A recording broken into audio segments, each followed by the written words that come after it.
ദൈവനാമം വാഴ്ത്തപ്പെടുന്നതാകട്ടെ. ഇന്ന് നമുക്ക് ദൈവസന്നിധിയിൽ കടന്നു വരുവാൻ കർത്താവ് ഒരവസരം കൂടി നമ്മുടെ ജീവിതത്തിൽ ഒരുക്കി തന്നു. അതോർത്ത് ദൈവത്തെ സ്തുതിക്കുന്നു. നമ്മുടെ 176ാമത്തെ പ്രെയർ മീറ്റിംഗ് ആണ് ഇന്ന് നടക്കുക. ഈ നമ്പർ കേൾക്കുമ്പോൾ തന്നെ എത്ര ദൈവത്തെ സ്തുതിച്ചാലൊക്കും. ഇത്രത്തോളം ദൈവം നമ്മളെ സഹായിച്ചു നടത്തി അനുഗ്രഹിക്കപ്പെട്ട മീറ്റിങ്ങുകൾ നടക്കുവാനും അനേകരുടെ വചന ശുശ്രൂഷയും അതുപോലെ പാട്ടുകളും എല്ലാം കേൾക്കുവാനും അതുപോലെ അനേകരെ ഓർത്ത് പ്രാർത്ഥിക്കുവാനും ഒക്കെ ദൈവം നമുക്ക് അവസരം തന്നുകൊണ്ടിരിക്കുന്നു. അതൊക്കെ നന്ദിയോടെ നമുക്ക് ഓർക്കാം, ദൈവത്തെ സ്തുതിക്കാം.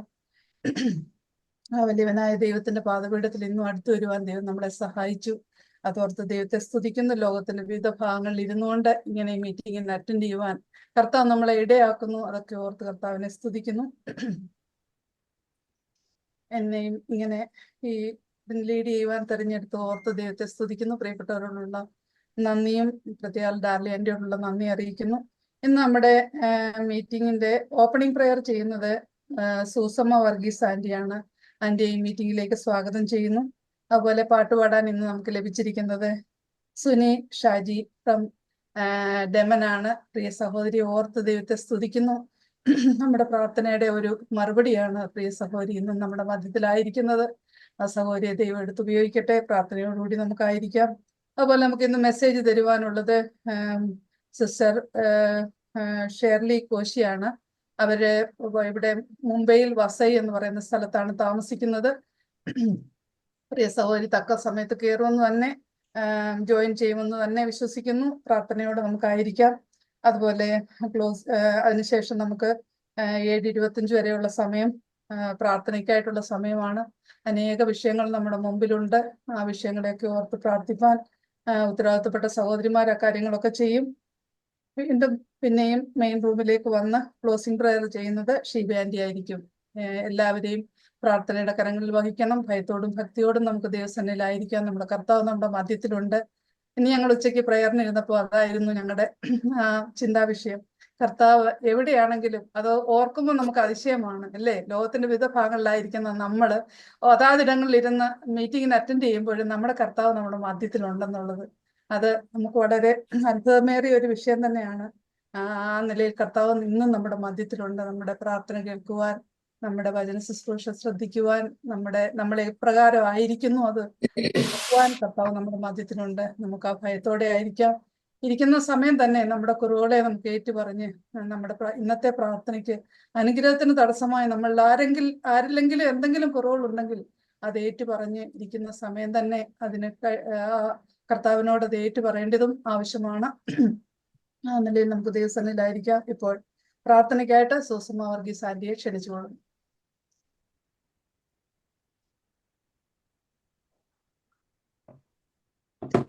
ആന്റി മ്യൂട്ടാണേ ആന്റി. സൂസമ്മ ആന്റി മ്യൂട്ടാ.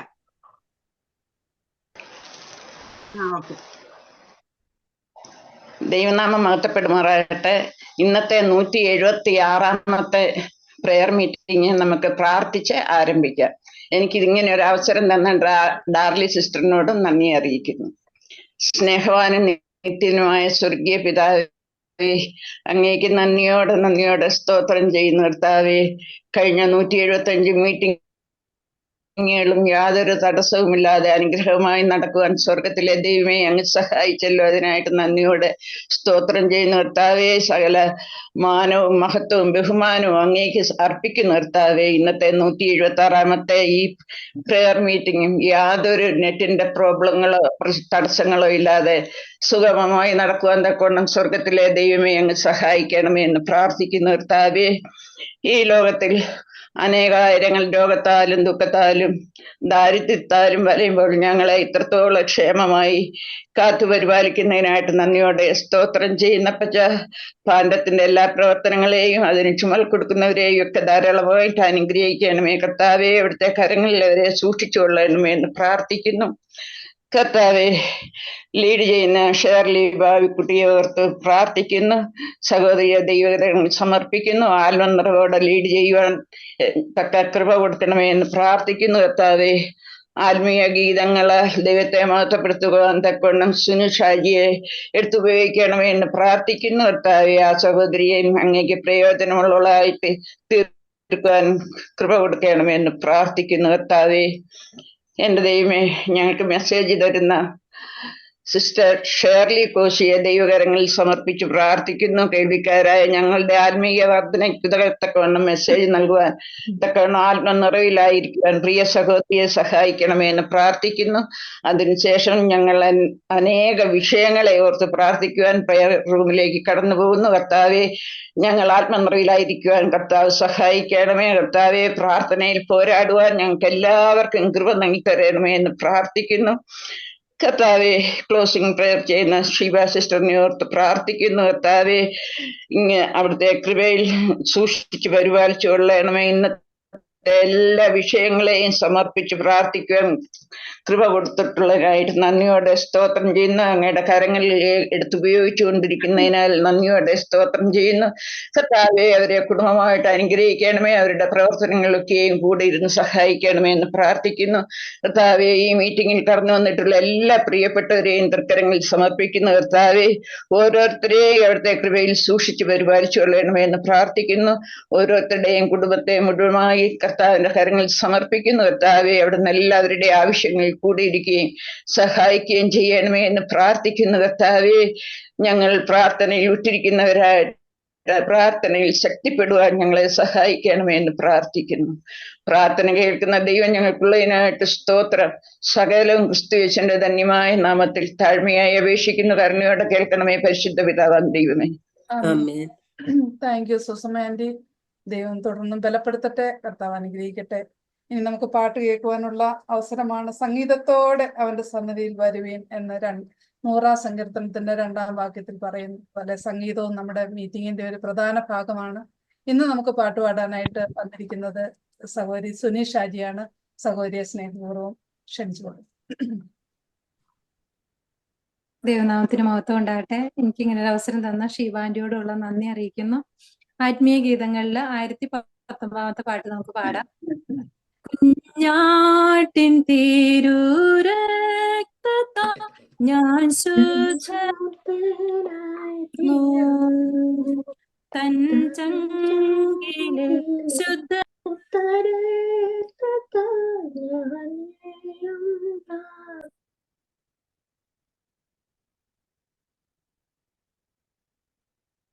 സുനി മ്യൂട്ടാണേ. സുനി മ്യൂട്ടാണ്, മ്യൂട്ടായിട്ടുണ്ട്.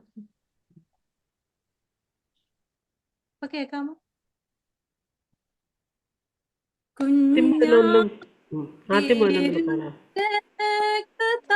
ഞാൻ ശുദ്ധനായി തീർന്നു, തൻ ചങ്കിലെ ശുദ്ധരക്തത്താൽ ഞാൻ ജയം പാടിടും. മഹത്വം രക്ഷക സ്തുതി നിനക്കെന്നും, ചേറ്റിൽ നിന്നെന്നെ നീ വീണ്ടെടുത്തതിനാൽ സ്തുതിക്കും നിന്നെ ഞാൻ ആയുസ്സിൽ നാളെല്ലാം നന്ദിയോടടി വണങ്ങും. ആർപ്പോടു നിന്നെ ഘോഷിക്കും ഈ സിയോൻ യാത്രയിൽ, മുമ്പോട്ടു തന്നെ ഓടുന്നു എൻ വിരോധിനായി. ലഭിക്കും നിശ്ചയം എൻ വിരോധനിക്ക്, ശത്രുക്കളാരുമേ കൊണ്ടുപോകയില്ല. പ്രാപിക്കും അന്നു ഞാൻ രാജൻ കയ്യിൽ നിന്നു, ദൂതന്മാരുടെ മധ്യത്തിൽ. മഹത്വം രക്ഷക സ്തുതി നിനക്കെന്നും, ചേറ്റിൽ നിന്നെന്നെ നീ വീണ്ടെടുത്തതിനാൽ സ്തുതിക്കും നിന്നെ ഞാൻ ആയുസ്സിൻ നാളെല്ലാം നന്ദിയോടടി വണങ്ങും. എൻ ഭാഗ്യകാല മോർക്കുമ്പോൾ എന്നുള്ളം തുള്ളുന്നു.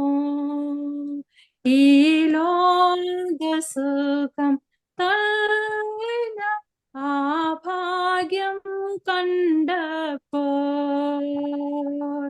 നിത്യമാം രാജ്യത്തിൽ അന്നു ഞാൻ രാജൻ മോഹം കണ്ടു എന്നും ഞാൻ ഘോഷിക്കും. രക്തത്തിൻ ഫലമായി വാഴുമേ സ്വർഗത്തിൽ കോടി കോടി യുഗങ്ങളായി. മഹത്തും രക്ഷക സ്തുതി നീനക്കെന്നും ചേറ്റി നിന്നെന്നെ വീണ്ടെടുത്തതിനാൽ സ്തുതിക്കും നിന്നെ ഞാൻ ആയുസിൻ നാളെല്ലാം നന്ദിയോടടി വണങ്ങും. മനോഹരമ സീയുതൻ ഞാൻ വേഗം ചേർന്നിടും. എൻ ക്ലേശമാകെ നീങ്ങിപ്പോ അവിടെ എത്തുമ്പോൾ നിത്യമാം സന്തോഷം പ്രാപിക്കും നന്നു ഞാൻ. എൻ ശത്രുവിനതു എടുപ്പാൻ പാടില്ല. ആനന്ദം കൂടിടും സാനന്ദം പാടിടും ശ്രീയേശുരാജൻ മുമ്പാകെ. മഹത്വം രക്ഷക സ്തുതി നീനക്കെന്നും ചേറ്റി നിന്നെന്നെ വീണ്ടെടുത്തതിനാൽ സ്തുതിക്കും നിന്നെ ഞാൻ ആയുസിൻ നാളെല്ലാം നന്ദിയോടടി വണങ്ങും. സ്തുതിക്കും നിന്നെ ഞാൻ ആയുസിൻ നാളെല്ലാം നന്ദിയോടടി വണങ്ങും. അടുത്ത പാട്ട് ആത്മീയ ഗീതങ്ങളിൽ 1185.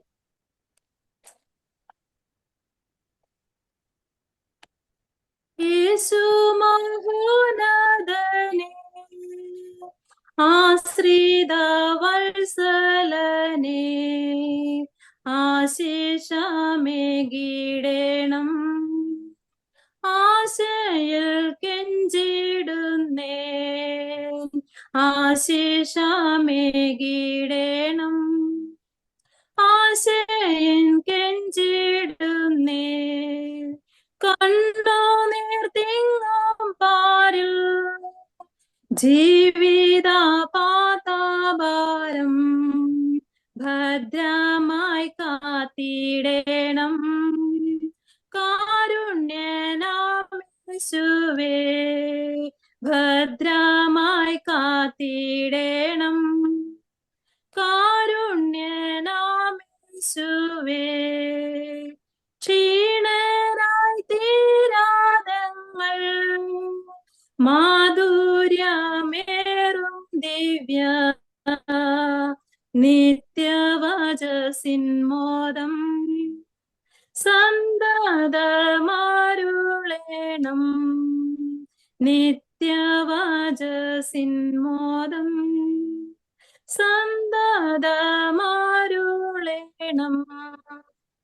ആവശ്യഭാരവുമായി വന്നിതാ ഞങ്ങൾ മുന്നിൽ യാചന നൽകിടേണം. ജീവദയാപരനേ യാചന നൽകിടേണം. ജീവദയാപരനേ ആകുലവേളകളിൽ പ്രാർത്ഥന കേൾക്കണമേ. ശാശ്വത ശാന്തിയേകും കർത്താവേ യേശുനാഥാ. ശാശ്വത ശാന്തിയേകും കർത്താവേ യേശുനാഥാ. യേശു മഹോന്നതനേ ആശ്രിത വത്സലനേ ആശിഷമേകിടേണം. ആശയിൽ കെഞ്ചിടുന്നേ ആശിഷമേകിടേണം. ആശയിൽ കെഞ്ചിടുന്നേ. Thank you Suni. വളരെ നല്ല രണ്ട് പാട്ടുകളാണ്. പഴയ പാട്ടുകൾ വളരെ ആ പഴയ പാട്ടുകളുടെ അർത്ഥം എന്ന് പറയുന്നത് അത് ഓരോ വരികളിൽ കൂടെയും നമ്മൾ പോകുമ്പോൾ വളരെ അർത്ഥവത്തായിട്ട്, പുതിയ പാട്ടിനൊന്നും എനിക്ക് തോന്നുന്നില്ല അത്രത്തോളം ഒരു ആഴമുണ്ടെന്ന്. ഇത് പഴയ പാട്ടുകൾ ആഴമാണ്, നല്ല ആഴത്തിലുള്ള പാട്ടുകളാണ്. അത് നല്ലൊരു സൗണ്ടും ഉണ്ട് സുനിക്ക് കേട്ടോ. ഇനിയും വളരെ പാടാൻ ദൈവം ബലപ്പെടുത്തട്ടെ. നല്ല സൗണ്ടാണ്. തുടർന്ന് ദൈവം സഹായിക്കട്ടെ, അനുഗ്രഹിക്കട്ടെ. ഇനിയും പാടാനുള്ള അവസരങ്ങൾ ലഭിക്കട്ടെ. തുടർന്നും പ്രാർത്ഥനയിൽ ഓർക്കാം. ഇനി നമുക്ക് വചന കേൾവിക്കുള്ള അവസരമാണ്. നമ്മള് 119 സങ്കീർത്തനത്തിൽ വായിക്കുന്നത്, 1000 പൊൻവെള്ളി നാണ്യത്തെക്കാൾ എന്റെ വായിൽ നിന്നുള്ള ന്യായപ്രമാണം എനിക്ക് ഉത്തമം. ആ വചനത്തിന് മുമ്പാകെ പൊൻവെള്ളി നാണ്യങ്ങളെക്കാട്ടിൽ ശ്രേഷ്ഠമായ വചനത്തിന്റെ മുമ്പിലാണ് നമ്മളായിരിക്കുന്നത്. നമുക്ക് ഭയത്തോടും ഭക്തിയോടും ദൈവസന്നിധിയിലായിരിക്കാം. നമ്മുടെ കുറവുകളെ കണ്ടുപിടിച്ച് ഉണരുവാൻ ഇന്നത്തെ വചന കേൾവി നമുക്കിടയാക്കട്ടെ. പ്രിയ ഷേർലി കൃഷി സഹോദരിയെ അതിനായിട്ട് ക്ഷണിച്ചുകൊള്ളുന്നു.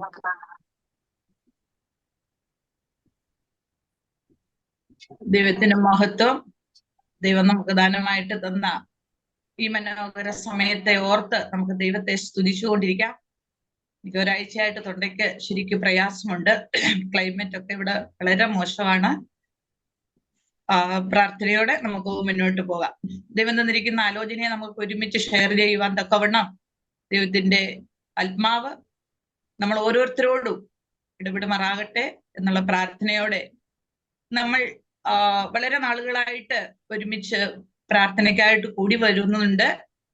ഈ പ്രാർത്ഥനയിൽ പ്രാർത്ഥിച്ചു കഴിയുമ്പോൾ നമ്മുടെ മനസ്സിലുണ്ടാകുന്ന ചില ചിന്തകൾ, നമുക്കുണ്ടാകുന്ന ലഭിക്കുന്ന ചില അനുഗ്രഹങ്ങളെ കുറിച്ച് വളരെ ചുരുക്കമായ രീതിയിൽ നമുക്ക് ഒരുമിച്ച് ചിന്തിക്കുവാനാണ് ഞാൻ ആഗ്രഹിക്കുന്നത്. നമുക്കറിയാം, നമ്മൾ ഭൗതികമായ രീതിയിൽ പല കാര്യങ്ങളും ഈ ലോകത്തിൽ ചെയ്യാറുണ്ട്. ചിലർ ജോലി ചെയ്യുന്നുണ്ട്, ചിലർ കുടുംബത്തിലെ കാര്യങ്ങൾ നോക്കുന്നുണ്ട്, ചിലര് സുവിശേഷ വേലയിലൊക്കെ ആയിരിക്കുന്നുണ്ട്. എന്നാൽ ഇതൊക്കെ നമ്മൾ ചെയ്യുന്ന കാര്യം ചെയ്തു കഴിയുമ്പോൾ നമ്മൾ ആഗ്രഹിക്കുന്ന ഒരു കാര്യമാണ് അതിൻ്റെതായ ഒരു പ്രതിഫലം. ജോലി ചെയ്യുന്നവര് തീർച്ചയായിട്ടും അതിന് പ്രതിഫലം ആഗ്രഹിച്ചുകൊണ്ടാണ് ഓരോ കാര്യങ്ങളും ചെയ്യുന്നത്. എന്നാൽ പ്രാർത്ഥിച്ചു കഴിയുമ്പോൾ നമ്മളും ആഗ്രഹിക്കും നമുക്ക് ചില കാര്യങ്ങൾ നേടുവാനായിട്ട് കഴിഞ്ഞിട്ടുണ്ടോ എന്നുള്ളത് നമ്മൾ ചിന്തിക്കേണ്ടതായ ആവശ്യമുണ്ട്. ഒരു പ്രാർത്ഥിച്ചു കഴിയുമ്പോൾ നമുക്കുണ്ടാകുന്ന ഒരു സമർപ്പണ ജീവിതം അത് നമ്മൾ മനസ്സിലാക്കി മുന്നോട്ട് പോകണം എന്ന് ഞാൻ ആഗ്രഹിക്കുന്നു. നമുക്ക് ആദ്യമായിട്ട് കിട്ടുന്ന ഒരു അനുഗ്രഹമാണ് ഒരു സമർപ്പണ ജീവിതം എന്നുള്ളത്. നമുക്ക് നെഹമ്യാവിന്റെ പുസ്തകം നമ്മൾ പഠിക്കുമ്പോൾ നെഹമ്യാവിന് ആ മതില് പണിയുവാനായിട്ടുള്ള ഫുൾ അധികാരവും ലെറ്ററും എല്ലാം രാജാവ് കൊടുത്തു. എങ്കിലും അവിടെ ചെന്ന് മതില് പണിയുന്ന ആ സമയത്ത് നെഹമ്യാവ് ആരോടും പറയുന്നതായിട്ട് നമ്മൾ വായിക്കുന്നില്ല. എതിരാളികൾ അവിടെ ഉണ്ടായിരുന്നു. അവര് ഇതിനെതിരായിട്ട് പ്രവർത്തിച്ചപ്പോഴും രാജാവിന്റെ അധികാരം തനിക്ക് ലഭിച്ചോ ഇല്ലയോ എന്നുള്ളത് ആ വിഷയം അവിടെ നെഹമ്യാവ് പറയുന്നേയില്ല. നെഹമ്യാവ് ഒന്ന് ചെയ്തതാണ് നമ്മൾ കാണുന്നത്. സമർപ്പണം ഉണ്ടായിരുന്ന ഒരു നെഹമ്യാവിനെയാണ് നമ്മൾ കാണുന്നത്. ഈ വിഷയത്തെ ഓർത്ത് വളരെ നാളുകളായിട്ട് നെഹമ്യാവ് പ്രാർത്ഥിക്കുന്ന വിഷയമാണ്. യെരൂശലേമിന്റെ മതിലിനെ കുറിച്ചുള്ളത് നമുക്കറിയാവുന്ന കാര്യങ്ങളാണ്. അപ്പോൾ പ്രാർത്ഥിച്ചു കഴിഞ്ഞപ്പോൾ നെഹമ്യാവിനുണ്ടായ ഒരു സമർപ്പണ ജീവിതം കൊണ്ട് മാത്രമാണ് സ്ഥലത്തേക്ക് പോവാനും അവിടുത്തെ മതില് പണിയുവാനും ഒക്കെ കാരണമായി തീർന്നത്. നെഹമ്യാവിന് പറയാമായിരുന്നു, എനിക്ക് എന്റെ രാജാവിന്റെ അധികാരപത്രം കൊണ്ടാണ് ഞാൻ ഇവിടെ വന്നിരിക്കുന്നത്.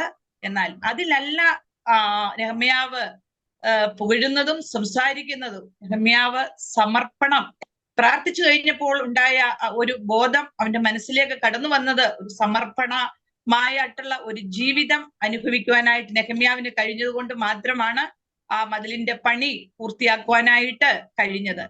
പിന്നെ നമ്മൾ കാണും, നമുക്ക് വിശ്വാസം വർദ്ധിക്കുന്നുണ്ടോ ഇല്ലയോ എന്ന്. പ്രാർത്ഥിക്കുന്ന സമയത്ത് അത് കഴിഞ്ഞു കഴിയുമ്പോൾ നമുക്ക് ഒരു വിശ്വാസം, നമ്മുടെ വിശ്വാസം വർദ്ധിക്കുന്നുണ്ടോ ഇല്ലയോ എന്നുള്ളത് നമ്മൾ മനസ്സിലാക്കണം. അതിന്റെ നോഹയുടെ ജീവിതം നമ്മൾ കാണുമ്പോൾ അവിടെ നോഹയ്ക്കുണ്ടായിരുന്ന വിശ്വാസം, നോഹയോട് ദൈവം സംസാരിച്ചു, നീ പെട്ടകം പണിയണം, മഴ പെയ്യും എന്നുള്ളത്. എന്നാൽ ആ സമയത്തുണ്ടായിരുന്ന ഒരു ജനങ്ങളും വിശ്വസിക്കാത്ത കാര്യം നോഹയ്ക്ക് വിശ്വസിക്കാനുണ്ടായിരുന്ന ആ കാര്യം എന്ന് പറയുന്നത് നോഹയുടെ പ്രാർത്ഥന മാത്രമായിരുന്നു. ആ ദേശത്തെക്കുറിച്ച് നോഹ പ്രാർത്ഥിച്ചു കഴിഞ്ഞപ്പോൾ അവന് ഉണ്ടായ ദൈവത്തിന്റെ അരുളപ്പാടിൽ ഉണ്ടായ ആ വിശ്വാസം വർദ്ധിക്കുവാനായിട്ട് ഇടയായത് കൊണ്ട് മാത്രമാണ് ആ പെട്ടകം പണിയുവാനുള്ള ആഗ്രഹം നോഹയ്ക്ക് ലഭിച്ചത്. നമ്മൾ പാട്ടിൽ കേട്ടതുപോലെ തന്നെ മനോഹരമായ ആ സിയോനിൽ നമ്മൾ എത്തും എന്നുള്ള ആ ഒരു വിശ്വാസം നമുക്ക് പ്രാർത്ഥനയിൽ കൂടി ലഭിക്കുവാനായിട്ട് ദൈവം നമ്മളെ സഹായിക്കട്ടെ. നമ്മൾ പ്രാർത്ഥിച്ചു കഴിയുമ്പോൾ നമുക്ക് എല്ലാവരും അനുഭവിച്ചിട്ടുള്ള വിഷയമാണോ ഇല്ലെന്ന് എനിക്കറിയില്ല. എന്റെ ജീവിതത്തോടുള്ള ബന്ധത്തിലാണ് ഞാൻ ഇത് ഷെയർ ചെയ്യുവാനായിട്ട് ആഗ്രഹിക്കുന്നത്. നമുക്ക് പ്രാർത്ഥിച്ചു കഴിയുമ്പോൾ ഉണ്ടാകുന്ന ഒരു ധൈര്യം, നമ്മളെ ശക്തിഹീനരായിട്ടാണ് നമ്മൾ ദൈവസന്നിധിയിൽ അടുത്തു വരേണ്ടത്. അത് പ്രാർത്ഥിച്ചു കഴിയുമ്പോൾ നമുക്കുണ്ടാകുന്നതായ ആ ധൈര്യം നമ്മൾ അനുഭവിച്ചറിഞ്ഞിട്ടുണ്ടോ? പ്രാർത്ഥന കഴിയുമ്പോൾ എന്റെ ജീവിതത്തിൽ കഴിഞ്ഞ ദിവസങ്ങളിലുണ്ടായ ഭയത്തിൽ നിന്നും വിഷമത്തിൽ നിന്നും ഒക്കെയുള്ള ഒരു വിടുതല്, അതുമൂലം എനിക്ക് ലഭിക്കുന്നതായ ഒരു ധൈര്യം നമ്മൾ അത് അനുഭവിച്ചറിയണം. അതുകൊണ്ടാണ് ദാനിയേൽ നമുക്കറിയാം, സിംഹക്കുഴിയിലായിരുന്നപ്പോഴും തീയിൽ കൂടി കടന്ന സമയത്തൊക്കെയും ഒരു ശതമാനം പോലും ദാനിയേലിന്റെ ആ ധൈര്യം ദാനിയേല് വിട്ടുമാറിയിട്ടില്ല. ദൈവം കൂടെയുണ്ടെങ്കിൽ യാതൊരു വിധത്തിലുള്ള അധൈര്യത്തിനും കാരണമില്ല എന്നുള്ള പൂർണ്ണ വിശ്വാസം ആണ് ദാനിയേലിനെ മുന്നോട്ട് നടത്തുവാനായിട്ട് ഇടയായത്. അതും ദാനിയേൽ നമുക്കറിയാം, ദാനിയേലിന്റെ പ്രാർത്ഥിക്കുന്ന പുരുഷനായിരുന്നു ദാനിയേൽ. അതുമൂലമാണ് ദൈവം അവന് കൊടുത്തിരിക്കുന്ന ആ ധൈര്യത്തിലാണ് അവൻ മുന്നോട്ട് നീങ്ങിയത്. പിന്നെ പ്രാർത്ഥിച്ചു കഴിയുമ്പോൾ നമുക്കൊരു ഉറപ്പ് ലഭിക്കണം. നമ്മൾ പ്രാർത്ഥിക്കുന്ന വിഷയത്തിന്മേൽ നമുക്കത് ലഭിച്ചു എന്നുള്ള ഒരു ഉറപ്പ് നമുക്കത് കിട്ടിയിരിക്കണം. അത് അബ്രഹാമിന്റെ ജീവിതത്തോടുള്ള ബന്ധത്തിൽ നമുക്കത് കാണുവാനായിട്ട് കഴിയും. അബ്രഹാം ആ ഉറപ്പിന്റെയും ധൈര്യത്തിന്റെയും മുന്നിലാണ് തന്റെ മകനുമായിട്ട് മല കയറി പോകുന്നത്. അപ്പോഴും തന്റെ മകനോട് സംസാരിക്കുന്നതായ ഒരു വിഷയമുണ്ട്. മകനെ, ധൈര്യപ്പെടുക, ഒന്നിനെ കുറിച്ച് നമ്മൾ ചിന്തിക്കരുത്, കാരണം അത് ദൈവത്തിനുള്ളതാണ്, ദൈവം കരുതിക്കൊള്ളും. ദൈവവും അബ്രഹാമായിട്ടുള്ള ആ ബന്ധത്തിൽ, ആ പ്രാർത്ഥനയിൽ, ദൈവത്തോടുള്ള ആ അബ്രഹാമിന്റെ പ്രാർത്ഥനയിൽ അവന് കിട്ടിയിരിക്കുന്ന ആ ഉറപ്പ് നമുക്കും ലഭിക്കും നിശ്ചയം എന്നുള്ള ആ പാട്ട് നമ്മൾ ഇപ്പോൾ കേട്ടതാണ്. തീർച്ചയായിട്ടും നമ്മൾ ദൈവസന്നിധിയിലിരുന്ന് പ്രാർത്ഥിക്കുമ്പോൾ നമുക്ക് ആ ഒരു ഉറപ്പിന്റെ അനുഭവം നമ്മുടെ ജീവിതത്തിലേക്ക് വരുവാനായിട്ട് കഴിയും. തെറ്റുകൾ തിരുത്തി മടങ്ങി വരുവാൻ പ്രാർത്ഥന കാരണമായി തീരണം. അത് നമുക്കറിയാം, ദാവീദിന്റെ ജീവിതത്തിൽ നിന്ന് പലപ്പോഴും വീണ സമയത്തും ദാവീദ് ആ വീഴ്ചയിൽ തന്നെ കിടന്നില്ല. പലപ്പോഴും ഒരു തെറ്റ് ചെയ്തു, അതിൽ നിന്ന് ഉണർന്ന് ദൈവത്തോട് യാചിച്ചു, ദൈവം കേട്ടു, ദൈവം അവനെ ആ തെറ്റിൽ നിന്ന് വീണ്ടും ആ തെറ്റുകൾ ചെയ്യാതെ വണ്ണം ദാവീദിനെ ദൈവം അവിടെ കരുതി എന്നുള്ളത് നമ്മൾ മനസ്സിലാക്കണം. അത് ദാവീദിന്റെ പ്രാർത്ഥനയും യാചനയുമാണ് നമ്മൾ ആ സങ്കീർത്തനങ്ങളിലെല്ലാം കാണുന്നത്. അങ്ങനെ തെറ്റുകൾ തിരുത്തി മടങ്ങി വരുവാൻ തക്കവണ്ണമുള്ള ആ ധൈര്യവും ആ ചിന്തയും ദാവീദിന് ലഭിച്ചത് ദാവീദിന്റെ പ്രാർത്ഥന മൂലമാണ് എന്നുള്ളത് നമ്മൾ മനസ്സിലാക്കണം. ദൈവവുമായി ആഴത്തിലുള്ള ബന്ധത്തിന്റെ അളവ് അത് നമ്മൾ അറിയണം. നമ്മൾ പ്രാർത്ഥിക്കാനിരിക്കുമ്പോൾ ഞാനും ദൈവവുമായിട്ടുള്ള ആ ബന്ധം അത് വളരെ ആഴമുള്ളതായിരിക്കണം. എങ്കിൽ മാത്രമേ നമുക്ക് ആ പ്രാർത്ഥനയുടേതായ ഫലം നമ്മുടെ ജീവിതത്തിൽ ലഭിക്കുകയുള്ളൂ. അത് ഇയ്യോബിന്റെ ജീവിതത്തിൽ നമുക്കറിയാം, ദൈവവും ഇയ്യോബും ആയിട്ടുള്ള ആ ബന്ധം അത് എത്ര ആഴമുള്ളതായിരുന്നു. അതുകൊണ്ടാണ് ആ പുസ്തകം ആദ്യം മുതൽ അവസാനം വരെയും ഇയ്യോബിന്റെ തുറന്ന ഒരു പുസ്തകമായിട്ട് നമ്മൾ കാണുന്നത്. അവൻ സംസാരിക്കുന്ന കാര്യങ്ങളും ദൈവവും അവനുമായിട്ടുള്ള ബന്ധവും ഒക്കെ നമുക്ക് ആ പുസ്തകത്തിൽ നിന്ന് നമുക്ക് കാണുവാനായിട്ട് കഴിയും. ആ രീതിയിൽ ഒരു ആഴത്തിലുള്ള ബന്ധം നമ്മുടെ ജീവിതത്തിലും പ്രാർത്ഥന മൂലം നമുക്ക് ലഭിക്കണം. നമുക്ക് പ്രാർത്ഥിച്ചു കഴിയുമ്പോൾ നമുക്ക് ആശ്വാസം നമുക്ക് ലഭിക്കണം. നമ്മൾ പലപ്പോഴും നമ്മുടെ പ്രയാസങ്ങളും ദുഃഖങ്ങളും നമ്മുടെ പരാതികളും ഒക്കെ ആയിട്ടാണ് നമ്മൾ ദൈവസന്നിധിയിലേക്ക് അടുത്തു വരുന്നത്. അതിൽ നിന്ന് ഒരു ആശ്വാസം നമുക്ക് ലഭിക്കണം എന്നുള്ളത് പ്രാർത്ഥിച്ചു കഴിയുമ്പോൾ നമ്മളത് അനുഭവിച്ചറിയേണ്ട കാര്യമാണ്. ഞാൻ ഇത്ര കാര്യങ്ങളുമായിട്ട് ദൈവസന്നിധിയിൽ അടുത്തു വന്നു. വളരെ ദുഃഖഭാരത്തോടെയാണ് ഞാൻ ദൈവസന്നിധിയിൽ അടുത്തു വന്നത്. എന്നാൽ പ്രാർത്ഥിച്ചു കഴിയുമ്പോൾ കിട്ടുന്നതായ ആ ആശ്വാസം നമുക്കറിയാം. യോസഫിന്റെ ജീവിതത്തില് എല്ലാവരും ഉപേക്ഷിച്ച സമയത്തും ജോസഫ് ആ സഹോദരന്മാര് അവൻ മന്ത്രിയായിരുന്നപ്പോൾ കാണാൻ വന്ന ആ സമയം അവന് ദുഃഖം സഹിക്കാൻ വയ്യാതെ അവൻ മുറിയിൽ പോയി ദൈവത്തോട് സംസാരിക്കുന്ന യോസഫിനെയാണ് നമ്മൾ കാണുന്നത്. അങ്ങനെ സംസാരിച്ചു കഴിഞ്ഞപ്പോൾ യോസേഫിന് ലഭിച്ചതായ ആ ആശ്വാസം അത് തിരികെ കടന്നു വന്ന് സഹോദരിമാരുമായിട്ടുള്ള ബന്ധം പുതുക്കുവാൻ തക്കവണ്ണം യോസേഫിനെ ഇടയാക്കി. അതുകൊണ്ട് നമ്മുടെ ജീവിതത്തിലും നമ്മൾ പ്രാർത്ഥിച്ചു കഴിയുമ്പോൾ നമുക്ക് ആശ്വാസം ലഭിക്കുവാനായിട്ട് അത് നമ്മൾ അനുഭവിച്ചറിയണം. എൻ്റെ ജീവിതത്തിൽ എൻ്റെ ദൈവസന്നിധിയിൽ ഞാൻ അടുത്തു വന്നപ്പോൾ, എൻ്റെ ദൈവവുമായിട്ടുള്ള ബന്ധത്തിൽ ഞാൻ മുന്നോട്ട് പോയപ്പോൾ, എൻ്റെ ദുഃഖങ്ങളും പ്രയാസങ്ങളുമായിട്ടാണ് ഞാൻ ദൈവസന്നിധിയിൽ അടുത്തു വന്നത്. എന്നാൽ ദൈവം എന്നോട് കൂടെയുണ്ട്. അത് കഴിഞ്ഞപ്പോൾ എനിക്ക് ലഭിച്ചതായ ആ ആശ്വാസം അത് അത് രുചിച്ചറിയുവാൻ തക്കവണ്ണം ഇടയാകണം. നമ്മൾക്ക് പ്രാർത്ഥിച്ചു കഴിയുമ്പോൾ വീണ്ടും നമുക്ക് ലഭിക്കുന്നതായ അനുഗ്രഹം എന്ന് പറയുന്നത് നമ്മുടെ ജീവിതത്തിൽ ഒരു ബോധമുണ്ടാകും. ആ ബോധത്തിൽ നിന്ന് ഉയർന്നു വരുന്ന ദൈവത്തിനായിട്ട് ജീവിക്കുവാനുള്ള ഒരു തീരുമാനം, നമ്മളുടെ യഥാർത്ഥ ബോധം നമ്മൾ പ്രാർത്ഥിച്ചു കഴിയുമ്പോൾ നമ്മളിൽ വെളിപ്പെടുമ്പോൾ നമ്മൾ ഏത് രീതിയിൽ അത് ദൈവസന്നിധിയിൽ നമ്മൾ ജീവിക്കണം, എങ്ങനെ ദൈവസന്നിധിയിൽ അടുത്തു വരണം, നമ്മൾ ഏത് തീരുമാനം എടുക്കുവാനായിട്ട് കഴിയും എന്നുള്ള ആലോചന നമുക്ക് ദൈവത്തിൽ നിന്ന് മാത്രമേ ലഭിക്കുവാനായിട്ട് കഴിയുള്ളൂ. ഈ ലോകത്തിലുള്ള പലരോടും നമ്മൾ പല വിഷയങ്ങളും പറയുമ്പോൾ നമുക്കൊരു തീരുമാനം എടുക്കുവാനായിട്ട് കഴിയത്തില്ല. എല്ലാവർക്കും അവരുടേതായ ബുദ്ധിയിലും ജ്ഞാനത്തിലും ഒക്കെയാണ്, അവരുടേതായ ബോധത്തിലാണ് അവർ നമ്മളോട് ഓരോ തീരുമാനങ്ങൾ പറയുന്നത്. എന്നാൽ നമ്മൾ ദൈവസന്നിധിയിൽ അടുത്ത് വരുമ്പോൾ, നമുക്ക് ആ പ്രാർത്ഥന കഴിഞ്ഞ് നമ്മൾ വെളിയിലോട്ട് വരുമ്പോൾ നമ്മുടെ ബോധം ഉദിക്കുകയും അത് ദൈവത്തിനായിട്ട് ജീവിക്കുവാനുള്ള ഒരു പുതിയ തീരുമാനം എടുക്കുവാനായിട്ട് കഴിയുകയും ചെയ്യണം. അങ്ങനെ അത് നമുക്ക് കാണുവാനായിട്ട് കഴിയുന്നത്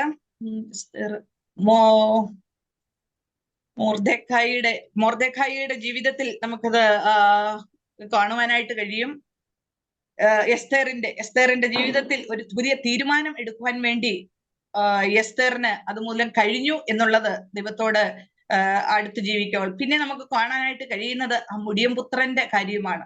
ആ മുടിയംപുത്രൻ ബോധമില്ലാതെ അലഞ്ഞു തിരിഞ്ഞു നടക്കുന്ന സമയത്ത് ദൈവത്തിന്റെ ആത്മാവ് തന്നെയാണ് അവനിൽ പ്രവർത്തിച്ചത് എന്ന് നമുക്ക് തീർച്ചയായിട്ടും അറിയാനായിട്ട് ഒരു തിരിച്ചുവരവ് അവന് ലഭിച്ചപ്പോൾ തന്റെ സ്വന്തം ഭവനത്തിലേക്ക്, അതെ അപ്പന്റെ ഭവനത്തിലേക്ക് കടന്നു വരുവാനുള്ള ഒരു ബോധം അവന് എല്ലാം അവൻ ആ ദിവസം വരെ അവന് ബോധമില്ലാതെ അവൻ ഓരോ കാര്യങ്ങൾ പ്രവർത്തിച്ചു.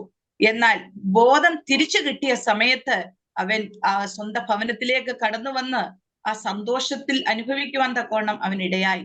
അങ്ങനെ നമുക്കും ദൈവസന്നിധിയിലേക്ക് അടുത്തു വരുമ്പോൾ നമുക്ക് ബോധം ഉണ്ടാകണം. ദൈവസ്നേഹത്തിൻ്റെതായ അത് നമ്മൾ രുചിച്ചറിയണം. ആ സന്തോഷത്തിലേക്ക് നമ്മൾ കടന്നു വരുവാൻ തക്കവണ്ണം അത് നമുക്ക് ഇടയാക്കണം. അങ്ങനെ വീണ്ടും നമ്മൾക്ക് ദൈവീയമായ അനുഗ്രഹങ്ങൾ ലഭിക്കുന്നത് നമുക്കറിയാം. ഭക്തിയും പ്രാർത്ഥിച്ചു കഴിയുമ്പോൾ നമ്മുടെ ജീവിതത്തിൽ നമ്മൾ അനുഭവിക്കണം. ദൈവത്തോടുള്ള ഭയം, ആ ഭക്തി അത് വീണ്ടും നോഹയുടെ ജീവിതത്തിൽ നമ്മൾ കാണുമ്പോൾ, നമ്മൾ എബ്രായർ 11-ാം അധ്യായത്തിന്റെ അത് വായിക്കുമ്പോൾ നമ്മൾ കാണുന്നത് നോഹ ദൈവഭക്തിയും ഭയത്തിലും ആണ് ആ പെട്ടകം ഉണ്ടാക്കുകയും തന്റെ കുടുംബത്തിന് വേണ്ടി രക്ഷ ഒരുക്കിയ ആ നോഹയെ നമുക്ക് കാണുവാനായിട്ട് കഴിയും. അത് നോഹയ്ക്ക് ദൈവത്തോടുള്ള ആ ഭയവും ഭക്തിയും കൂടുതലായിട്ട് വർദ്ധിച്ചപ്പോൾ, ദൈവവുമായിട്ട് അടുത്ത് ജീവിച്ചപ്പോൾ അവൻ ആ പെട്ടകം ഉണ്ടാക്കുവാനുള്ള എല്ലാ അനുകൂല സാഹചര്യങ്ങളും ലഭിച്ചത് ദൈവത്തിൽ നിന്നാണ്. അങ്ങനെ നമ്മുടെ ജീവിതത്തിലുള്ള എല്ലാ ഭയവും നീക്കിക്കൊണ്ട് നമുക്ക് ഭക്തി ഉണ്ടാകുവാൻ തക്കവണ്ണം ആ ഒരു രീതിയിൽ നമ്മൾ ദൈവസന്നിധിയിൽ അടുത്ത് വന്ന് പ്രാർത്ഥിച്ചു കഴിയുമ്പോൾ ഈ ഒരു അനുഭവവും നമ്മുടെ ജീവിതത്തിൽ നമുക്ക് ഉണ്ടാകും. ദൈവത്തിന്റെ പരമാധികാരത്തിലുള്ള ഒരു ദൈവത്തിന്റെ പരമാധികാരത്തിലുള്ള ഒരു സംരക്ഷണം നമ്മൾ പ്രാർത്ഥിച്ചു കഴിയുമ്പോൾ നമുക്കത് അനുഭവപ്പെടണം. ദൈവം ആണ് സകലത്തിനും അധികാരമായിട്ടുള്ളത് എന്ന് നമുക്ക് തീർച്ചയായിട്ടും അറിയാൻ കഴിയുന്നുണ്ട്. ആ സംരക്ഷണം അല്ലാതെ, അത് ഞാൻ നേരത്തെ പറഞ്ഞ പോലെ തന്നെ നമ്മള് സംരക്ഷണത്തിനായിട്ട് നമുക്ക് ഈ ലോകത്തിന്റെ യാതൊരു വിധ വ്യക്തികളിലും പോകുവാനായിട്ട് കഴിയുകയില്ല. നമ്മുടെ സംരക്ഷണം നമ്മുടെ കർത്താവായ യേശുക്രിസ്തുവിലാണെന്നാണ് നമ്മൾ വിശ്വസിച്ചിരിക്കുന്നത്. എന്നാൽ പ്രാർത്ഥനയുമായിട്ട് പല വിഷയങ്ങളുമായിട്ട് നമ്മൾ ദൈവസന്നിധിയിൽ അടുത്ത് വരുമ്പോൾ ആ സംരക്ഷണം ആ ദൈവത്തിന്റെ പരമാധികാരത്തിലുള്ള, ദൈവത്തിന് മാത്രമേ അത് പറയുവാനായിട്ട് കഴിയുള്ളൂ, എന്റെ പരമാധികാരത്തിലുള്ള സംരക്ഷണത്തിലാണ് നിങ്ങൾ ജീവിക്കുന്നത് എന്നുള്ളത്. തീർച്ചയായിട്ടും അത് നമ്മൾ ഓരോരുത്തരും അത് അനുഭവിച്ചുകൊണ്ടാണ് ഈ ലോകത്തിൽ ജീവിക്കുന്നത്. അങ്ങനെ ആ ഒരു അനുഭവം പ്രാർത്ഥിച്ചു കഴിയുമ്പോൾ നമ്മുടെ ജീവിതത്തിൽ ഉണ്ടാകണം. ആ ഒരു സംരക്ഷണമാണ് നമ്മള് എസ്തേറിന്റെ പുസ്തകത്തിൽ വീണ്ടും കാണുന്നത്. മൊർദെഖായിക്ക് ദൈവിക സംരക്ഷണം അത് ശരിക്കും മനസ്സിലാക്കുവാനായിട്ട് കഴിഞ്ഞു. കാരണം ഈ ഹാമാൻ ഉണ്ടായിരുന്ന ആ ഒരു അധികാരം, അത് ആ അധികാരത്തിന് കീഴിൽ മൊർദെഖായി സകലതും ദൈവത്തിൽ സമർപ്പിച്ചുകൊണ്ട് മുന്നോട്ട് നീങ്ങിയപ്പോൾ ഹാമാൻ എന്തും മൊർദെഖായിക്ക് ചെയ്യുവാനുള്ള അധികാരം ഹാമാൻ ഉണ്ടായിരുന്നു. എന്നാൽ ദൈവിക സകല പരമാധികാരിയുമായ നമ്മുടെ കർത്താവിന്റെ സംരക്ഷണം മൊർദെഖായിയുടെ മേലുള്ളത് കൊണ്ട് ഹാമാന് ഒന്നും ചെയ്യുവാനായിട്ട് കഴിഞ്ഞുമില്ല. പിന്നെ ഹാമാന്റെ ജീവിതവും നമുക്കറിയുവാനായിട്ട് കഴിയും. അത് മൊർദെഖായിയുടെ പ്രാർത്ഥന അതാണ് ഇതിനൊക്കെയും കാരണമായി തീർന്നത് എന്ന് നമുക്ക് ആ പുസ്തകം വായിക്കുമ്പോൾ മനസ്സിലാക്കുവാനായിട്ട് കഴിയും. പ്രാർത്ഥന നമ്മളെ ഒരു ശുദ്ധീകരണ അവസ്ഥയിലേക്ക് കൊണ്ടുപോകുവാനായിട്ട് ഇടയാകും. അതെ, നമ്മളുടെ ജീവിതത്തിൽ നമുക്കുണ്ട്, മനുഷ്യരാണ്, നമ്മളിൽ അശുദ്ധികൾ ഉണ്ടാകും.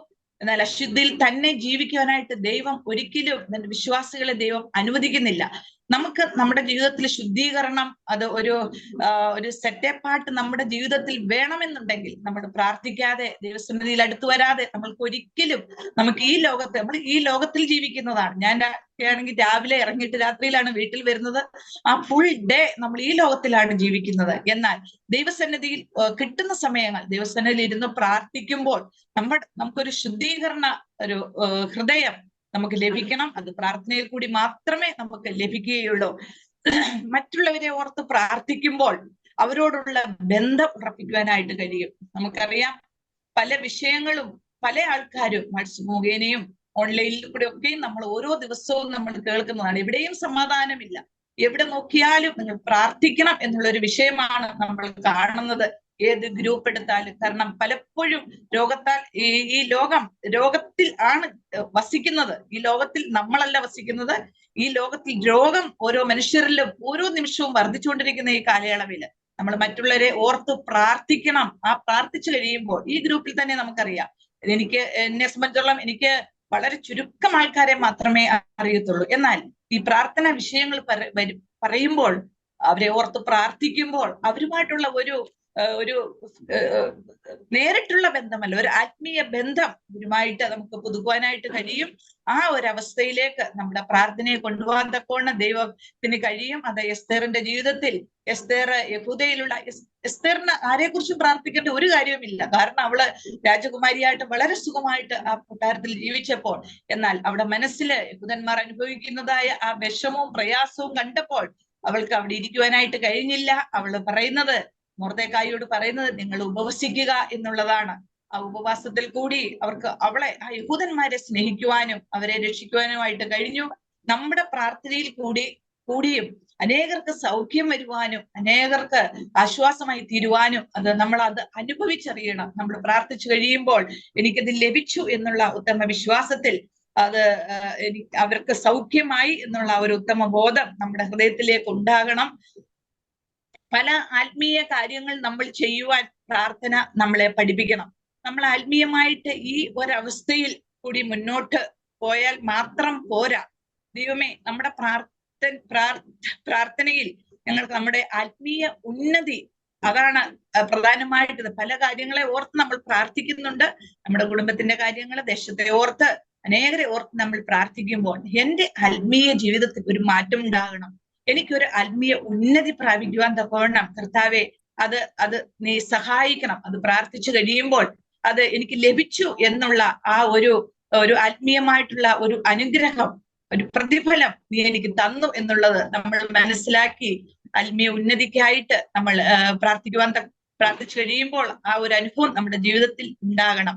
ശാന്തമായ മനസ്സ് നമുക്ക് ലഭിക്കുവാൻ വേണ്ടി നമുക്ക് ലഭിക്കണം. പ്രാർത്ഥിച്ചു കഴിയുമ്പോൾ നേരത്തെ തന്നെ പറഞ്ഞതുപോലെ നമ്മൾ വളരെ ഒത്തിരി ബുദ്ധിമുട്ടും പ്രയാസത്തിലും ഒക്കെയാണ് നമ്മൾ ദൈവസന്നിധിയിൽ അടുത്ത് വരുന്നത്. എന്നാൽ പ്രാർത്ഥിച്ചു കഴിയുമ്പോൾ നമുക്ക് ലഭിക്കുന്നതായ ഒരു ശാന്തമായ ആ മനസ്സ്, അത് നമ്മൾ ഒബ്സർവ് ചെയ്തിട്ടുണ്ടോ? അത് നമുക്ക് ഒരു ആശ്വാസമായി തീരും. അത് ഹൃദയത്തിന്റെ ആഗ്രഹം ദൈവമായി തീരണം. നമ്മൾ പ്രാർത്ഥിച്ചു കഴിയുമ്പോൾ, കർത്താവെ, എന്റെ ഹൃദയത്തിൽ നിന്നാണോ ഞാൻ ഇത് പ്രാർത്ഥിച്ചത്, അതിൽ കൂടി എനിക്ക് കിട്ടുന്നതായ ആ ശാന്തമായ ആ അന്തരീക്ഷം, ശാന്തമായ ആ മനസ്സ്, അത് ഹൃദയത്തിന്റെ ആഗ്രഹം ദൈവമായി തീർന്നെങ്കിൽ മാത്രമേ ആ ഒരു അനുഭവത്തിൽ കൂടി നമുക്ക് പോകുവാനായിട്ട് കഴിയുകയുള്ളൂ. അത് നമുക്ക് മനസ്സിലാക്കാൻ കഴിയുന്നത് യോഹന്നാന്റെ ജീവിതത്തെ കുറിച്ചാണ്. നമ്മൾ യോഹന്നാന്റെ ജീവിതം പഠിക്കുമ്പോൾ യോഹന്നാന് യോഹന്നാൻ വളരെ അധികം വിശ്വാസത്തോടു കൂടി ജീവിച്ച, ദൈവത്തോട് അടുത്ത് ജീവിച്ച ഒരു മനുഷ്യനാണ്. എന്നാൽ യോഹന്നാൻ പറയുന്നത് നീയോ വളരണം, ഞാനോ കുറയണം എന്നുള്ള ആ മനോഭാവത്തോടു കൂടി തന്നെ നമ്മൾ ദൈവസന്നിധിയിൽ ഇരുന്ന് പ്രാർത്ഥിക്കുമ്പോൾ ഒരു ഹൃദയത്തിന്റെ ആഗ്രഹം അത് ദൈവമായി തീരണം. ദൈവമേ, എന്റെ ആഗ്രഹം നീ വളരണം, ഞാനോ കുറയണം എന്നുള്ള ആ ഒരു മാനസികമായിട്ടുള്ള ഒരു സന്തോഷം നമുക്ക് ലഭിക്കുവാനായിട്ട് പ്രാർത്ഥന നമ്മളെ സഹായിക്കട്ടെ. ജാഗ്രതയോടെ അന്വേഷിക്കുമ്പോൾ ക്ഷമിക്കുവാനുള്ള ഒരു മനസ്സ്, ജാഗ്രതയോടെ നമ്മൾ ദൈവസന്നിധിയിൽ അടുത്ത് വരുമ്പോൾ, അതെ, ജാഗ്രതയോടെ അന്വേഷിക്കുവാൻ തക്കവണ്ണം നമുക്ക് എങ്ങനെ കഴിയും? നമ്മളും ദൈവമായിട്ടുള്ള ആ ബന്ധത്തിന്റെ രീതിയിൽ നമ്മൾ ദൈവസന്നിധിയിൽ അടുത്ത് വരുമ്പോൾ നമുക്ക് ജാഗ്രതയോടെ ദൈവസന്നിധിയിൽ ഇരുന്ന് യാചിക്കുമ്പോൾ അത് ക്ഷമിക്കുവാനുള്ള ഒരു മനസ്സ് നമ്മുടെ ജീവിതത്തിൽ ഉണ്ടാകണം. നമുക്ക് അറിയാം, ദാവീദിന്റെ ജീവിതം നമുക്ക് ദാവീദുമായിട്ടുള്ള ആ പ്രശ്നങ്ങളൊക്കെ നമുക്ക് ശരിക്കും അറിയാവുന്നതാണ്. എന്നാൽ ദാവീദിന് ശൗലിനോട് ക്ഷമിക്കുവാനുള്ള ആ ഒരു മനസ്സ് കിട്ടിയത് എവിടുന്നാണ്? അവന്റെ പ്രാർത്ഥനയിൽ കൂടിയാണ്. അവന്റെ യാചനയും സ്തോത്രവും സ്തുതിയും അവൻ ദൈവത്തോട് ക്ഷമ ചോദിക്കുമ്പോഴാണ് അവന് ശൗലിനോട് ക്ഷമിക്കുവാനുള്ള ആ ഒരു ആഗ്രഹം മനസ്സിലേക്ക് വരുന്നത്. അങ്ങനെ ജീവനുള്ള ഒരു പ്രത്യാശ പ്രാർത്ഥിച്ചു കഴിയുമ്പോൾ നമ്മുടെ ജീവിതത്തിൽ നമുക്ക് അനുഭവിക്കുവാനായിട്ട് കഴിയുന്നുണ്ടോ? ഒരു ജീവനുള്ള പ്രത്യാശ എന്റെ ജീവിതത്തിൽ വന്നു എന്നുള്ളത് പ്രാർത്ഥിച്ചു കഴിയുമ്പോൾ നമ്മൾ അനുഭവിക്കേണ്ടതായ ആ പ്രത്യാശ, അത് ജീവിതം, അത് പൗലോസിന്റെ ജീവിതത്തിൽ നമ്മളത് മനസ്സിലാക്കുന്നുണ്ട്. പൗലോസ് പറയുന്നത് ജീവിക്കുന്നത് ക്രിസ്തു, മരിക്കുന്നതിൽ ലാഭവും എന്നുള്ളതാണ്. ആ ഒരു വാക്കിൽ കൂടി നമുക്ക് മനസ്സിലാക്കാനുള്ളത് എന്റെ പ്രത്യാശ കർത്താവേ, അത് അങ്ങ് മാത്രമാണ് എന്റെ പ്രത്യാശ എന്നുള്ളത് പ്രാർത്ഥനയിൽ കൂടി നമ്മളത് അനുഭവിച്ച് അറിയണം. ദൈവത്തോട് അടുത്തിരിക്കുന്നത് നല്ലത് എന്ന് മനസ്സിലാക്കണം. അതെ, നമുക്ക് കിട്ടുന്ന സമയങ്ങളൊക്കെയും ഞാൻ ഇപ്പോൾ പ്രാർത്ഥിച്ചു കഴിഞ്ഞു, എനിക്ക് കിട്ടിയ ആ ആശ്വാസം, ആ ശാന്തമായ ആ ഒരു അന്തരീക്ഷം, ആ ഒരു ഭയം, ഒരു ഭക്തി, ഇതെല്ലാം എനിക്ക് ലഭിച്ചത് ഞാൻ നിന്നോട് അടുത്ത് ഇരുന്നത് കൊണ്ട് മാത്രമാണ്. അത് നല്ലത് എന്ന് ഞാൻ പ്രാർത്ഥിച്ചു കഴിഞ്ഞപ്പോൾ എൻ്റെ ഹൃദയത്തിൽ ദൈവം എന്നോട് സംസാരിച്ചു എന്നുള്ളത് നമുക്ക് മനസ്സിലാക്കുവാനായിട്ട് അത് അനുഭവിക്കണം. അത് മോശ അവന്റെ മിസ്രൈമിലുള്ള ജീവിതത്തിൽ അത് ശരിക്കും മനസ്സിലാക്കിയിട്ടാണ് മോശ അത് മുന്നോട്ട് പോയത്. വളരെ സമയം മുന്നോട്ട് പോകുന്നു, വളരെ ചുരുക്കമായിട്ട് ഞാൻ പറയട്ടെ. അത് മോശയുടെ ജീവിതം, മോശയ്ക്ക് അവിടെ സുഖമായിട്ട് ജീവിക്കാവുന്ന ഒരു സാഹചര്യത്തിലാണ് മോശ അവിടെ ജീവിച്ചുകൊണ്ടിരുന്നത്. എന്നാൽ മോശ പറയുന്നത്, എനിക്ക് ഫറവോനോടും അവന്റെ കൊട്ടാരത്തോടും മിസ്രൈമിലെ സുഖങ്ങളോടും അടുത്തിരിക്കുന്നത് അല്ല എനിക്ക് ആശ്വാസം കിട്ടുന്നത്. എന്റെ ആശ്വാസം ദൈവത്തിന്റെ ജനങ്ങൾ അനുഭവിക്കുന്നതായ കഷ്ടതയിൽ അവരോട് കൂടെ ഇരിക്കുന്നതാണ് എന്റെ ആശ്വാസം. അതേ ദൈവമേ, ആ ഒരു പ്രാർത്ഥനയോടുകൂടി മോശ അവിടുന്ന് പുറപ്പെട്ടു കഴിഞ്ഞപ്പോൾ അവന്റെ ജീവിതത്തിൽ അവൻ തീർച്ചയായിട്ടും മനസ്സിലാക്കിയത് ദൈവത്തോട് അടുത്തിരിക്കുന്നത് നല്ലത് എന്ന്. പ്രാർത്ഥിക്കാനിരിക്കുമ്പോൾ നമുക്കും ചിന്തിക്കാം, നമ്മൾ ദൈവത്തോട് അടുത്തിരിക്കുന്നത് എന്റെ ജീവിതത്തിൽ ഏറ്റവും നല്ലത് എന്ന് ഞാൻ പ്രാർത്ഥിച്ചു കഴിഞ്ഞപ്പോൾ അനുഭവിച്ചറിഞ്ഞു എന്നുള്ള ആ ഒരു ചിന്ത നമ്മുടെ മനസ്സിലേക്ക് കടന്നു വരണം.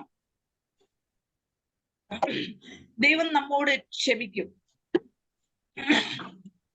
ദൈവം നമ്മളോട് ക്ഷമിക്കും. അത് കൂടുതലായി നമുക്ക് ദൈവത്തോട് പ്രാർത്ഥിക്കുവാനുള്ള ഒരു മനസ്സ് നമുക്ക് ഉണ്ടാകും.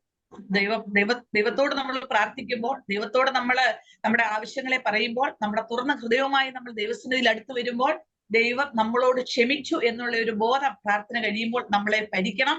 അത് കൂടുതലായി ദൈവത്തോടടുത്ത് ജീവിക്കുവാനും ദൈവത്തിന്റെ അടുക്കിലേക്ക് വരുവാനും അത് കാരണമായി തീരും.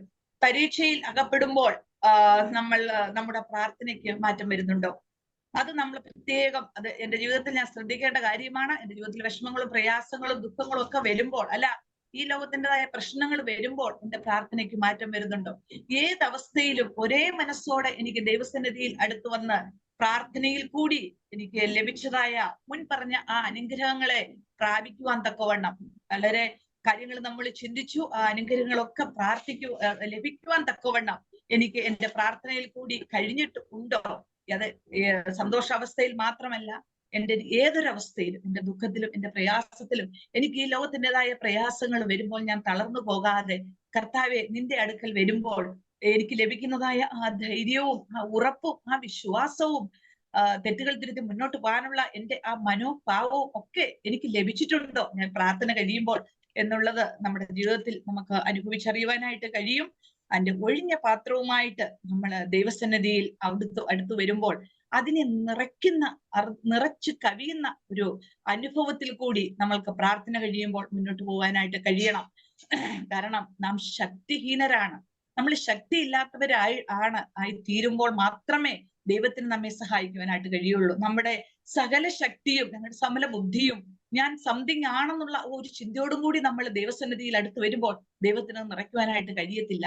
കാരണം നമുക്കറിയാം, നമ്മുടെ കയ്യിൽ ഒരു ഒഴിഞ്ഞ പാത്രം ഉണ്ടെങ്കിൽ മാത്രമേ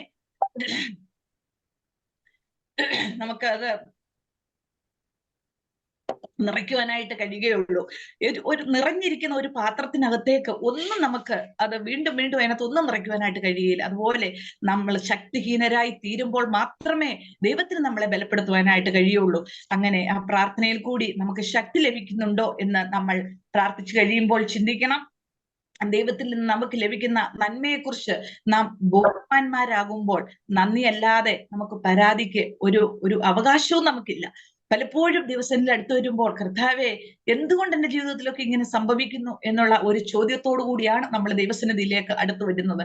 പ്രയാസങ്ങളാണ്, ദുഃഖങ്ങളാണ്, പരാതികളാണ് നമ്മൾ ദൈവസന്നിധിയിൽ അടുത്ത് വരുമ്പോൾ പലപ്പോഴും എന്റെ ജീവിതത്തിൽ ഉണ്ടാകുന്നത്. എന്നാൽ അത് പരാതിക്ക് പകരം ഒരു സ്ഥാനവുമില്ലാതെ കർത്താവെ നീ എന്ത് ചെയ്താലും അതിന് നന്ദി എന്ന് പറഞ്ഞുകൊണ്ട് നമുക്ക് പ്രാർത്ഥിച്ചു കഴിയുമ്പോൾ ആ ഒരു മനോഭാവത്തോടു കൂടെ പ്രാർത്ഥന തീർന്ന് നമുക്ക് ആ സന്തോഷം അനുഭവിക്കാൻ തക്കോണം ദൈവം നമ്മളെ സഹായിക്കട്ടെ.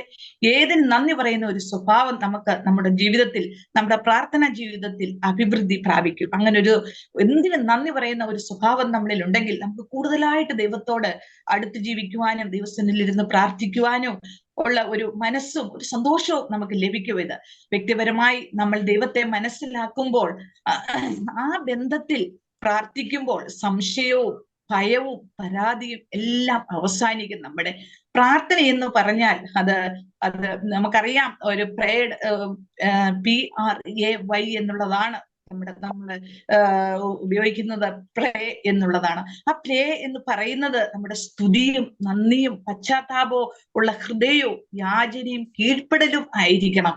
അതാണ് പ്രേസ് എന്ന് പറയുമ്പോൾ അത് നമ്മൾ ചിന്തിക്കണം. അത് എപ്പോഴും അത് സ്തുതി തന്നെ ആയിരിക്കണം. അത് എന്ന് പറഞ്ഞാൽ റിപ്പന്റ്, ഒരു റിപ്പന്റ്, ഒരു പശ്ചാത്താപ ഹൃദയത്തോടു കൂടി തന്നെ നമ്മൾ ദൈവസന്നിധിയിൽ നമ്മൾ അടുത്ത് വരണം.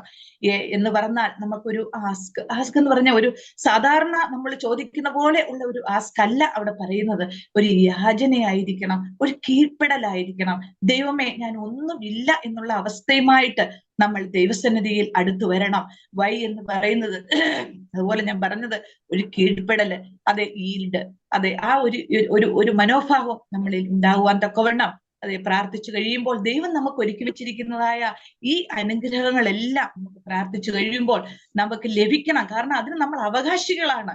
കർത്താവെ ഞാൻ ആദ്യം പറഞ്ഞതുപോലെ ഭൗതികമായ രീതിയിൽ നമ്മൾ ചില ജോലികൾ ചെയ്യുമ്പോൾ നമുക്ക് അതിന് പ്രതിഫലം ലഭിക്കുമെങ്കിൽ നമ്മുടെ കർത്താവായ യേശുക്രിസ്തുവിന്റെ അടുക്കിലേക്ക് സകലത്തിനും നാഥനായ, സകലവും തരുവാൻ തയ്യാറായിട്ടിരിക്കുന്ന നമ്മളുടെ കുറവുകളാണ് നമ്മുടെ അനുഗ്രഹത്തിന് തടസ്സമായിട്ടിരിക്കുന്നത്.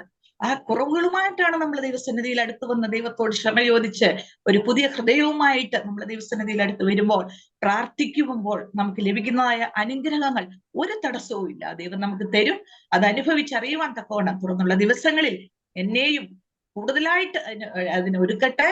അത് നമ്മളെ എല്ലാവരെയും അതിനായിട്ട് ദൈവം സഹായിക്കട്ടെ. എനിക്ക് ഇങ്ങനെ ഒരു അവസരം ഒരുക്കി തന്ന ആദ്യം ഞാൻ ദൈവത്തോടും ഇതിന്റെ എല്ലാ എന്റെ പ്രിയ സഹോദരിമാരോടും വളരെ നന്ദി ഉള്ളവളായിരിക്കുന്നു. ദൈവനാമം മഹത്വപ്പെടുമാറാകട്ടെ. ആമേൻ.